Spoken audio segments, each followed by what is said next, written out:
The Wonderful Adventures of Nils by Selma Lagerlöf. Translated by Velma Swanston Howard. The Flood. The Swans, May 1st to 4th. There was a terrible storm raging in the district north of Lake Mälar, which lasted several days. The sky was a dull gray, the wind whistled, and the rain beat. Both people and animals knew the spring could not be ushered in with anything short of this. Nevertheless, they thought it unbearable. After it had been raining for a whole day, the snow drifts in the pine forest began to melt in earnest, and the spring brooks grew lively. All the pools on the farms, the standing water in the ditches, the water that oozed between the tufts in marshes and swamps, all were in motion and tried to find their way to creeks that they might be borne along to the sea. The creeks rushed as fast as possible down to the rivers, and the rivers did their utmost to carry the water to Lake Mälar. All the lakes and rivers in Uppland and the mining district quickly threw off their ice covers on one and the same day, so that the creeks filled with ice floes which rose clear up to their banks. Swollen as they were, they emptied into Lake Mälar, and it was not long before the lake had taken in as much water as it could well hold. Down by the outlet was a raging torrent. Norrström is a narrow channel, and it could not let out the water quickly enough. Besides, there was a strong easterly wind that lashed against the land, obstructing the stream when it tried to carry the fresh water into the East Sea. Since the rivers kept running to Mälaren with more water than it could dispose of, there was nothing for the big lake to do but overflow its banks. It rose very slowly, as if reluctant to injure its beautiful shores. But as they were mostly low and gradually sloping, it was not long before the water had flooded several acres of land, and that was enough to create the greatest alarm. Lake Mälar is unique in its way, being made up of a succession of narrow fjords, bays, and inlets. In no place does it spread into a storm center, but seems to have been created only for pleasure trips, yachting tours, and fishing. Nowhere does it present barren, desolate, wind-swept shores.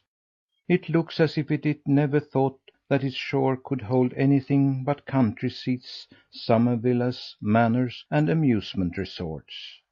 But because it usually presents a very agreeable and friendly appearance, there is all the more havoc whenever it happens to drop its smiling expression in the spring, and show that it can be serious. At that critical time Smirre Fox happened to come sneaking through a birch grove just north of Lake Mälar. As usual, he was thinking of Thumbietot and the wild geese, and wondering how he should ever find them again. He had lost all track of them. As he stole cautiously along, more discouraged than usual, he caught sight of Agar, the carrier pigeon, who had perched herself on a birch branch. "My, but I'm in luck to run across you, Agar!" exclaimed Smirre. "Maybe you can tell me where Akka from Kebnekaise and her flock hold forth nowadays." "It's quite possible that I know where they are," Agar hinted, "but I'm not likely to tell you." "Please yourself," retorted Smirre. "Nevertheless, you can take a message that I have for them. You probably know the present condition of Lake Mälar. There's a great overflow down there, and all the swans who live in Hjälsta Bay are about to see their nests with all their eggs destroyed. Daylight, the Swan King, has heard of the midget who travels with the wild geese and knows a remedy for every ill. He has sent me to ask Akka if she will bring Thumbietot down to Hjälsta Bay." "I dare say I can convey your message," Agar replied, "but I can't understand how the little boy will be able to help the swans." "Nor do I," said Smirre. but he can do almost everything, it seems." "It's surprising to me that Daylight should send his message by a fox," Aga remarked. "Well, we're not exactly what you'd call good friends," said Smirre smoothly, "but in an emergency like this we must help each other. Perhaps it would be just as well not to tell Akka that you got the message from a fox. Between you and me, she's inclined to be a little suspicious." The safest refuge for waterfowl in the whole Mälar district is Hjälsta Bay. It has low shores, shallow water, and is also covered with reeds. It is by no means as large as Lake Tåkern, but nevertheless Hjälsta is a good retreat for birds, since it has long been forbidden territory to hunters. It is the home of a great many swans, and the owner of the old castle near by has prohibited all shooting on the bay, so that they might be unmolested. As soon as Akka received word that the swans needed her help, she hastened down to Hjälsta Bay. She arrived with her flock one evening and saw at a glance that there had been a great disaster. The big swans' nests had been torn away, and the strong wind was driving them down the bay. Some had already fallen apart, 2 or 3 had capsized, and the eggs lay at the bottom of the lake. When Akka alighted on the bay, all the swans living there were gathered near the eastern shore, where they were protected from the wind. Although they had suffered much by the flood, they were too proud to let any one see it. "It is useless to cry," they said. "There are plenty of root fibres and stems here. We can soon build new nests." None had thought of asking a stranger to help them, and the swans had no idea that Smirre Fox had sent for the wild geese. There were several hundred swans resting on the water. They had placed themselves according to rank and station. The young and inexperienced were farthest out, the old and wise nearer the middle of the group, and right in the centre sat Daylight, the swan king, and Snow White, the swan queen, who were older than any of the others and regarded the rest of the swans as their children. The geese alighted on the west shore of the bay, but when Akka saw where the swans were, she swam toward them at once. She was very much surprised at their having sent for her, but she regarded it as an honour and did not wish to lose a moment in coming to their aid. As Akka approached the swans, she paused to see if the geese who followed her swam in a straight line, and at even distances apart. "Now swim along quickly," she ordered. "Don't stare at the swans as if you had never before seen anything beautiful, and don't mind what they may say to you." This was not the first time that Akka had called on the aristocratic swans. They had always received her in a manner befitting a great traveller like herself. But still she did not like the idea of swimming in among them. She never felt so gray and insignificant as when she happened upon swans. One or another of them was sure to drop a remark about common gray feathers and poor folk, but it is always best to take no notice of such things. This time everything passed off uncommonly well. The swans politely made way for the wild geese, who swam forward through a kind of passageway, which formed an avenue bordered by shimmering white birds. It was a beautiful sight to watch them as they spread their wings, like sails, to appear well before the strangers. They refrained from making comments, which rather surprised Akka. Evidently Daylight had noted their misbehaviour in the past and had told the swans that they must conduct themselves in a proper manner. So thought the leader goose. But just as the swans were making an effort to observe the rules of etiquette, they caught sight of the goosey gander, who swam last in the long goose line. Then there was a murmur of disapproval, even of threats among the swans, and at once there was an end to their good deportment. "What's this?" shrieked one. "Do the wild geese intend to dress up in white feathers?" "They needn't think that will make swans of them!" cried another. They began shrieking, one louder than another, in their strong, resonant voices. It was impossible to explain that a tame goosey gander had come with the wild geese. "That must be the goose king himself coming along," they said tauntingly. "There's no limit to their audacity." "That's no goose, it's only a tame duck." The big white gander remembered Akka's admonition to pay no attention, no matter what he might hear. He kept quiet and swam ahead as fast as he could, but it did no good. The swans became more and more impertinent. "What kind of a frog does he carry on his back?" asked one. "They must think we don't see it's a frog, because it's dressed like a human being."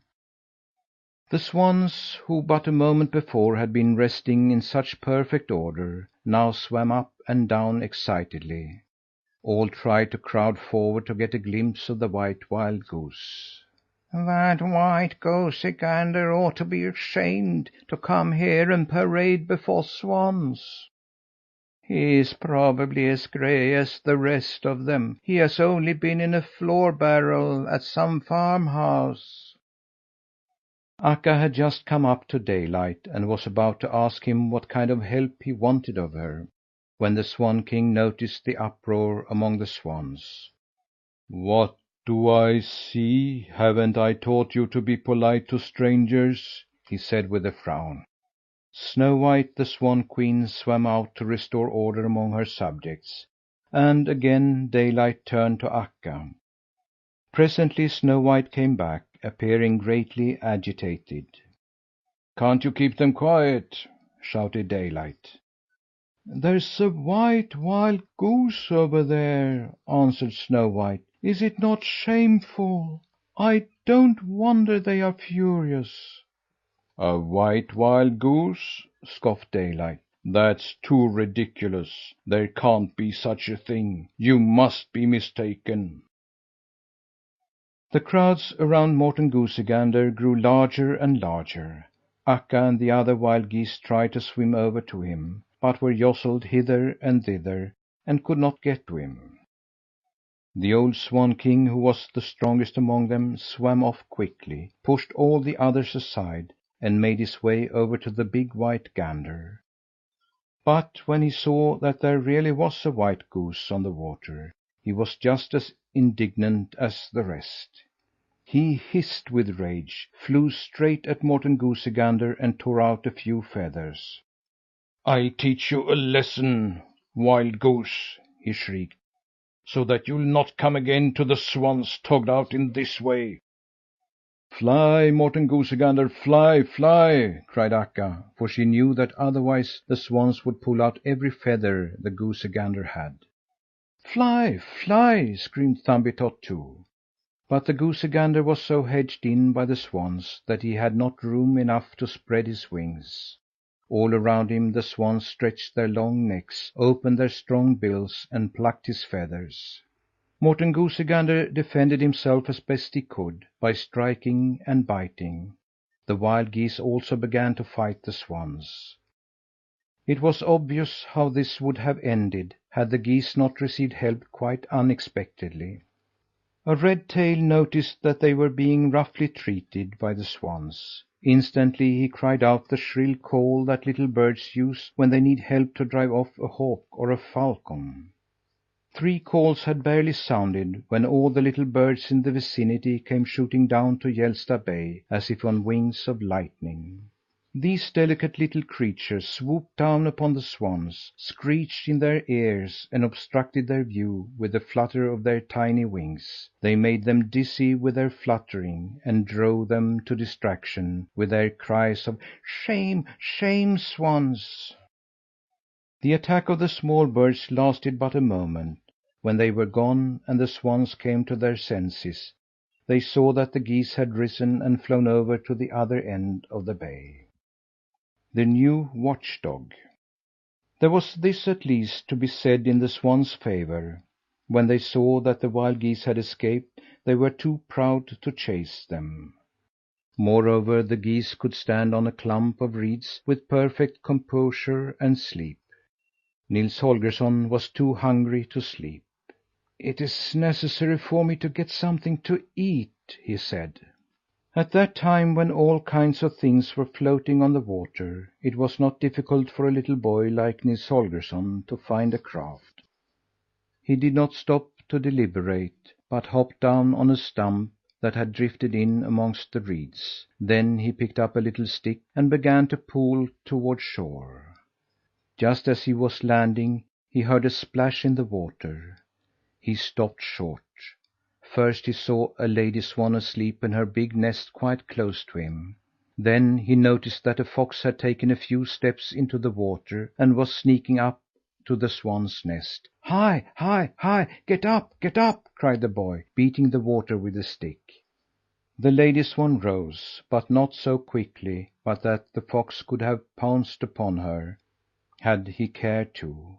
However, he refrained, and instead hurried straight toward the boy. Thumbietot saw the fox coming and ran for his life. Wide stretches of meadowland spread before him. He saw no tree that he could climb, no hole where he might hide. He just had to keep running.